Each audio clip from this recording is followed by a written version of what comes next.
Olá, seja bem-vinda, seja bem-vindo ao Mente Aberta Audiobooks. Na nossa leitura inclusiva de hoje, leremos o capítulo 11 do livro O Caibalion, pelos 3 iniciados. Mas antes de começarmos, peço que se inscreva no nosso canal e ative o sininho para receber nossas notificações. Vamos a isso! Capítulo 11. O ritmo. Tudo tem fluxo e refluxo, tudo tem suas marés, tudo sobe e desce. Tudo se manifesta por oscilações compensadas. A medida do movimento à direita é a medida do movimento à esquerda. O ritmo é a compensação. O quinto grande princípio hermético, o princípio de ritmo, encerra a verdade que em tudo se manifesta um movimento proporcional, um movimento de um lugar para outro, um fluxo e refluxo, um movimento para diante e para trás. Um movimento semelhante ao do pêndulo, uma maré baixa e uma maré alta entre os dois polos que se manifestam nos planos físico, mental e espiritual. O princípio de ritmo está em relação com o princípio de polaridade descrito no capítulo precedente. O ritmo se manifesta entre os dois polos estabelecidos pelo princípio de polaridade. Isso não significa, porém, que o pêndulo do ritmo vibra nos polos extremos, porque isto raramente acontece. Com efeito, na maioria dos casos, é muito difícil estabelecer o extremo polar oposto, mas a vibração vai primeiro para o lado de um polo e depois para o do outro. Há sempre uma ação e uma reação, uma marcha e uma retirada, uma alta e uma baixa, manifestadas em todos os tons e fenômenos do universo. Os sóis, os mundos, os homens, os animais, as plantas, os minerais, as forças, a energia, a mente, a matéria e mesmo o espírito manifestam este princípio. O princípio se manifesta na criação e destruição dos mundos, na elevação e queda das nações, na vida histórica de todas as coisas e, finalmente, nos estados mentais do homem. Começando com as manifestações do espírito ou do todo, pode-se dizer que existem a ilusão e a infusão, a expiração e a inspiração de Brahma, como diz a expressão dos Brahmanes. Os universos são criados, eles chegam ao ponto mais baixo de materialidade e logo começam a sua vibração para cima. Os sóis nascem à existência e, sendo atingida a sua maior força, o processo de retrocesso começa. E depois de éons de tempo, eles se tornam inertes massas de matéria, esperando um outro impulso que novamente põe as suas energias interiores na atividade e começa um novo ciclo de vida solar. E assim é com todos os mundos. Nasceram, viveram e morreram. É só renascer. E assim é com todas as coisas de figura e forma. Elas vibram da ação para a reação, do nascimento para a morte, da atividade para a inatividade e voltam para trás. Assim é com todas as coisas viventes. Nasceram, cresceram, morreram e depois tornaram a nascer. Assim é com todos os grandes movimentos, as filosofias, os credos, os costumes, os governos, as nações e todas as outras coisas. Nascer, crescer, amadurecer, decair, morrer e depois renascer.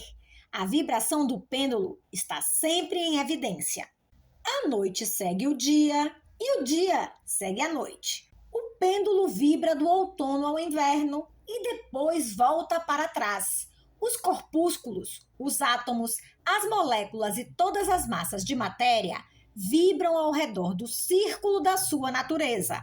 Não há coisa alguma de absoluta inércia ou cessação de movimento. E todo movimento participa do ritmo. O princípio é de aplicação universal. Pode ser aplicado a qualquer questão ou fenômeno de qualquer dos diversos planos de vida. Pode ser aplicado a todas as fases da atividade humana. Sempre existe a vibração rítmica de um polo a outro. O pêndulo universal sempre está em movimento. As marés da vida sobem e descem de acordo com a lei. O princípio de ritmo acha-se bem entendido pela ciência moderna e é considerado como uma lei universal aplicada às coisas materiais. Mas os hermetistas levam o princípio muito além e sabem que as suas manifestações e influências se estendem às atividades mentais do homem e que isto se aplica pela contínua sucessão de condições, estados, emoções e outras incômodas e embaraçosas mudanças que observamos em nós mesmos. Mas os hermetistas, estudando as operações deste princípio, aprenderam a escapar da sua atividade pela transmutação. Os mestres hermetistas há muito tempo descobriram que, conquanto o princípio de ritmo seja invariável e sempre esteja em evidência nos fenômenos mentais, ainda existem dois planos de sua manifestação, tanto quanto os fenômenos mentais estão incluídos. Descobriram que existem dois planos gerais de consciência, o inferior e o superior. O conhecimento deste fato habilita-os a subir ao plano superior e assim escapar da vibração do pêndulo rítmico que se manifesta no plano inferior. Em outras palavras, a vibração do pêndulo se realiza no plano inconsciente e a consciência não é afetada. A isto eles chamam a lei de neutralização. As suas operações consistem na elevação do ego acima das vibrações do plano inconsciente da atividade mental, de modo que a vibração negativa do pêndulo não é manifestada na consciência e, por esta razão, eles não são afetados.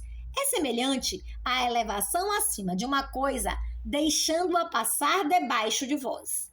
Os mestres hermetistas ou os estudantes adiantados, polarizando-se no polo desejado, e por um processo semelhante à recusa de participar da vibração que desce, ou, se preferir, a negação da sua influência sobre eles, sustêm-se firmes na sua posição polarizada e deixam o pêndulo mental vibrar para trás no plano inconsciente.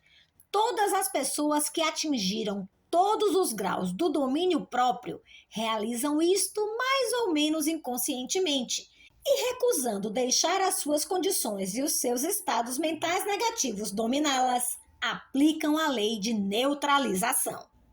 O mestre, contudo, leva-os a um grau muito elevado de progresso e, pelo uso da sua vontade, atinge um grau de equilíbrio e firmeza mental quase impossível de ser crido pelos que deixam mover-se à direita e à esquerda pelo pêndulo mental das condições e emoções.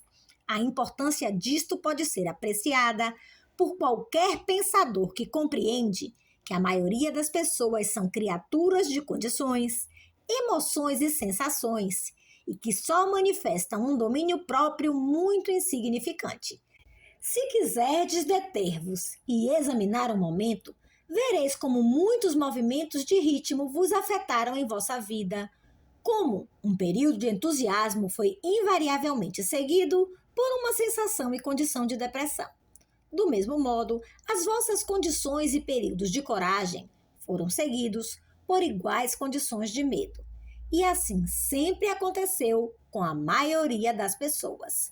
Tempos de sensação sempre aparecerão e desaparecerão com elas, mas elas não suspeitaram a causa ou razão do fenômeno mental. A compreensão das operações deste princípio dará à pessoa a chave para o domínio destes movimentos rítmicos de emoções e habilitá-la a conhecer melhor a si mesma e a evitar de ser levada por estes fluxos e refluxos. A vontade é superior à manifestação consciente deste princípio. Todavia, o próprio princípio não pode ser destruído. Podemos escapar dos seus efeitos.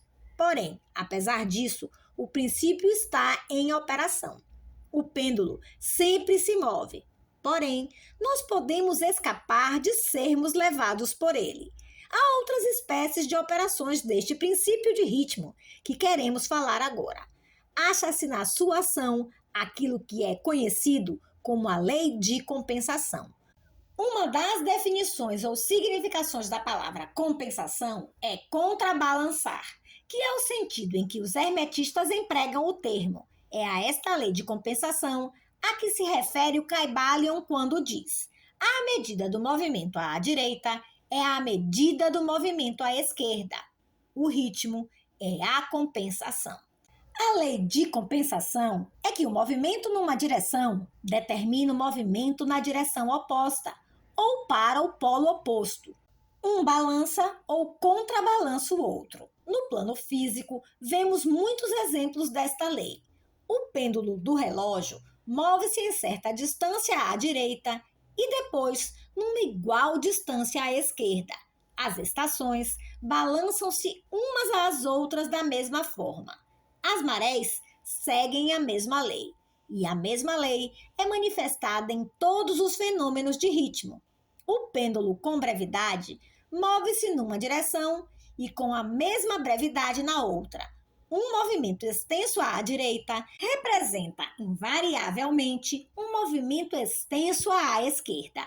Um objeto atirado para cima a uma certa altura tem uma igual distância para atravessar na volta.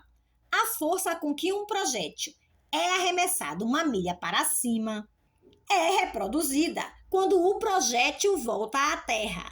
Esta lei é constante no plano físico, como vos mostrará uma referência às autoridades modelos. Porém, os hermetistas levam isto muito mais longe. Eles ensinam que os estados mentais de um homem estão sujeitos à mesma lei. O homem que goza sutilmente está sujeito a sofrimentos sutis, ao passo que aquele que sente poucas penas só é capaz de sentir pouco gozo.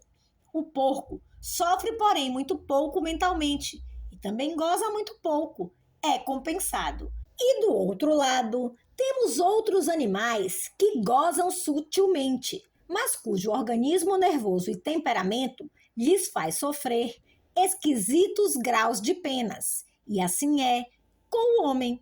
Existem temperamentos que permitem um grau muito inferior de gozo e, igualmente, um grau inferior de sofrimento, enquanto que há outros que permitem um gozo mais intenso, mas também um sofrimento mais intenso. A verdade é que a capacidade para o sofrimento ou gozo é contrabalançada em cada indivíduo.